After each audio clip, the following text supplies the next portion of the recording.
अप्रैल 13, 1919 Jallianwala Bagh incident, जो हमारे लिए शायद सिर्फ हिस्ट्री की टेक्स्ट बुक का एक चैप्टर का एक सेक्शन था या फिर सिर्फ हिस्ट्री के एग्जाम का एक क्वेश्चन, बट एक्चुअल में जो ये हॉरिफिक इंसिडेंट हुआ था उसके बारे में हम इमेजिन भी नहीं कर सकते अनटिल एंड अनलेस उसके कुछ विजुअल्स हमें नजर ना आए। और इसी इंसिडेंट पे बेस्ड एक movie Kesari 2 the untold story of Jallianwala Bagh आज थिएटर्स में रिलीज हुई।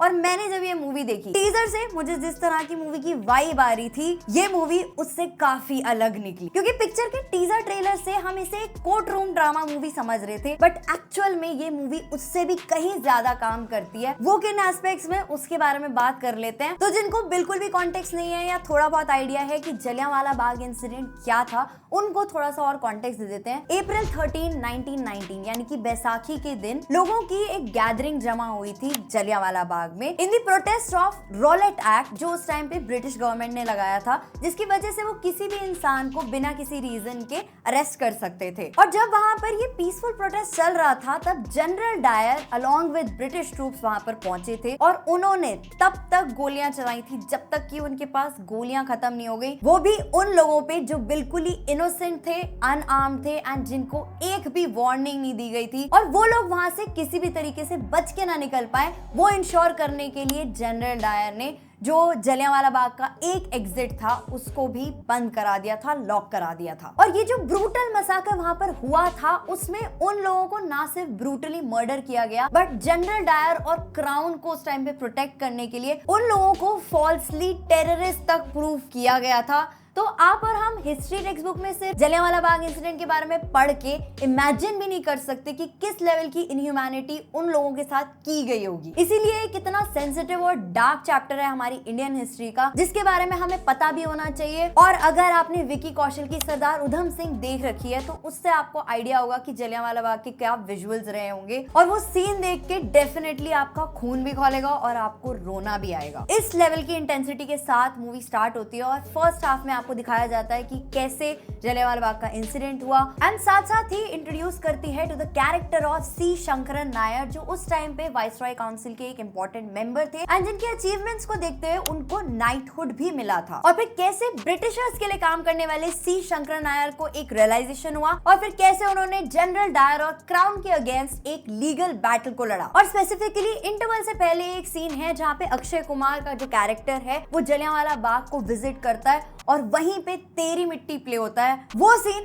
आपको प्योर गूज़बम्स देगा। और इस इंसिडेंट से रिलेटेड और इस केस से रिलेटेड जो भी रिसर्च करी है ना इस मूवी की टीम ने, उसके लिए तो उनकी तारीफ बनती है, क्योंकि इतने अच्छे से रिसर्च करके इस मूवी को बनाया गया है। और जो भी बातें, जो भी फैक्ट्स आई थिंक बहुत से लोगों को नहीं पता होगा, वो इस मूवी में बहुत अच्छे से देखने के लिए मिलता है। और सिंस ये धर्मा प्रोडक्शंस की मूवी है तो थोड़ा ड्रामेटाइजेशन है, लेकिन फिर भी ये मूवी अपने कोर स्टोरी और अपने कोर इमोशन से जुड़ी रहती है। और पिक्चर का फर्स्ट हाफ देख के तो आप इमोशनल हो गए, लेकिन सेकेंड हाफ देख के तो आप एकदम ही ओवरवेल्म्ड हो जाओगे, क्योंकि सेकेंड हाफ ट्रूली मेरे लिए तो स्टैंड आउट किया। थोड़े से पेसिंग इश्यूज थे, बट उसके बाद भी जो फाइनल सीन्स आते हैं, जो मूवी का क्लाइमैक्स है, वो आपको जरूर हार्ड हिटिंग लगेगा। क्योंकि मैं जब थिएटर्स में थी और मेरे साथ जो लोग थे वो तालियां बजा रहे थे, इस लेवल की इंटेंसिटी आपको पिक्चर के क्लाइमैक्स में देखने के लिए मिलती है। और वैसे तो 2 hours 14 minutes की मूवी है, लेकिन अपने स्क्रीन प्ले की वजह से थोड़ी सी लेंदी लगती है। इनफैक्ट ऐसा भी फील होता है कि जहां पे जो इमोशनल सीन्स थे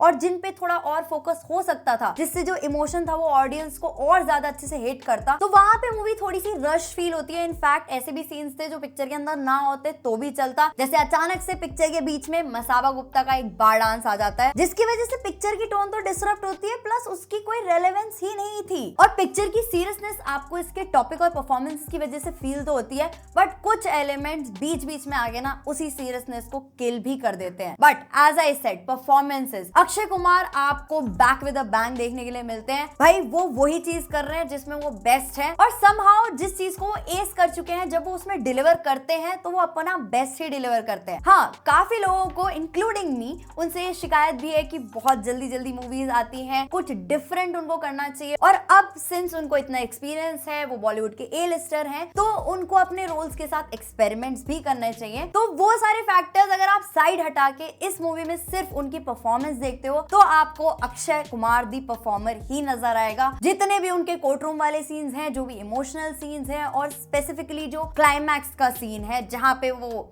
एफ वर्ड्स यूज करते हैं, वो परफॉर्मेंस आपके साथ मूवी के एंड तक भी रह जाएगी। But on the other hand R Madhavan, जो अक्षय कुमार को डेफिनेटली स्क्रीन पे अच्छी टक्कर देते हैं, उनका स्क्रीन टाइम मुझे काफी लिमिटेड फील हुआ। इनफैक्ट उनके कैरेक्टर को भी जितना एक्सप्लोर करना चाहिए था, एक बेस हमें मिलता तो है लेकिन वो बेस थोड़ा और एक्सप्लोर होना चाहिए था, जिससे वो कैरेक्टर और अच्छे से शेप हो पाता। वो थोड़ा सा मुझे मूवी के अंदर मिसिंग लगा। वो थोड़ा और देखने के लिए मिलता तो दो अच्छे एक्टर्स की अच्छी परफॉर्मेंस आपको और अच्छे से देखने के लिए मिलती। और जब मूवी के हर कैरेक्टर से इतनी स्ट्रॉन्ग परफॉर्मेंस आपको देखने के लिए मिलती है, तो आपको उम्मीद होती है कि मूवी के अंदर जो एक लौता फीमेल कैरेक्टर है, वहां से भी आपको एक स्ट्रॉन्ग परफॉर्मेंस देखने के लिए मिलनी चाहिए। बट वहां पे मैं कहूंगी कि अनन्या पांडे, सिंस धर्मा की पिक्चर है तो अनन्या पांडे का होना तो जरूरी था, बात तो सही है। बट यहाँ पे उनका performance as compared to her previous filmography आपको बेटर देखने के लिए मिलता है। बट स्टिल अब तक का भले उनका ये सबसे अच्छा परफॉर्मेंस रहा हो,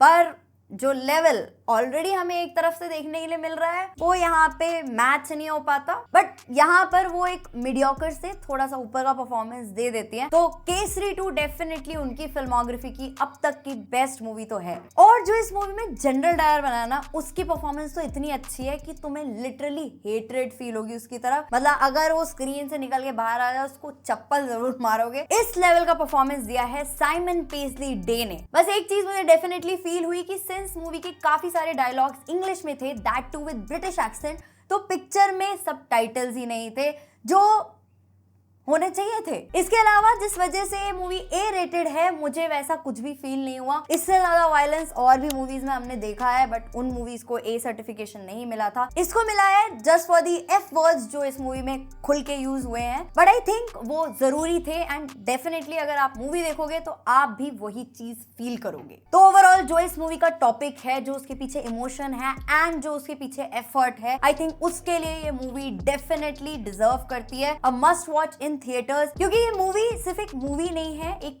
प्योर इमोशन है। जिस इंसिडेंट के बारे में हमें पता होना चाहिए कि कितना हॉरिफिक इंसिडेंट था, एंड जब ये चीज प्रूव भी हो गई थी कि उसके पीछे जनरल डायर एंड क्राउन ही था, फिर भी आज तक हमारी so called British colonial rulers ने कभी अपॉलॉजी नहीं दी, कभी एक सॉरी तक नहीं बोला। और उस रियलाइजेशन के लिए ही ये मूवी इंपॉर्टेंट है कि हमारे इंडिपेंडेंट इंडिया के पीछे कितनी ही काउंटलेस लाइव्स का सैक्रिफाइस है, वो देखना बहुत जरूरी है। और उसी वजह से मेरी तरफ से ये मूवी आपको थिएटर्स के लिए रिकमेंडेड है। और इस पिक्चर के ना एंड क्रेडिट्स मत मिस करना। बाकी मेरी थोड़ी सी तबीयत खराब है, तो अगर आपको कहीं पे भी इस वीडियो ने हेल्प किया हो ये डिसाइड करने में कि आपको ये मूवी देखनी चाहिए या नहीं, तो आप इस वीडियो को लाइक कर सकते हो, चैनल को सब्सक्राइब कर सकते हो। मिलते हैं नेक्स्ट वीडियो में, तब तक के लिए गुड बाय।